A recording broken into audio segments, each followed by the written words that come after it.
Ny fahatelo dia momba ny mosary zany hoe vahaolana momba ny mosary raha namahalala moa zany zava-misy eto amintsika amin'izao fotoana izao fa tena mosary tanteraka ary betsaka ny mangataka sy mahatra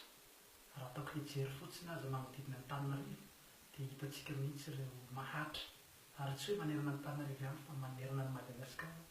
dia matetika misy ihany ny mangataka zany ary zay ny fahafantaran'ny olona izao firenenantsika zao dia firenena mangataka mahatra zany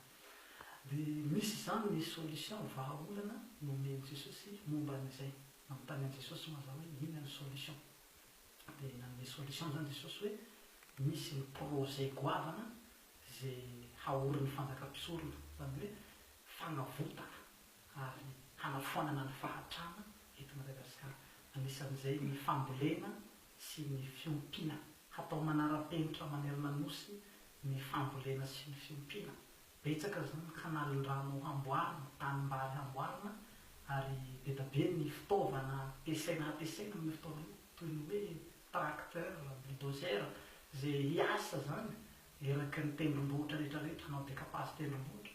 dia amboatra barazy ny rano maro samihafa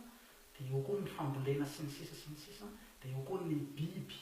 dia haverina zany regny fiompiana manara-penitra sy fambolena manara-penitra reny hanafoanana tanteraka ny fahatrana zany hoe manana solution zany tsika hamahanana zay fahatrana tsika tsy ho ela dia horava eto Madagasikara ny fahatrana zay hoentin'ity fanjakam-pisorona makasitraka.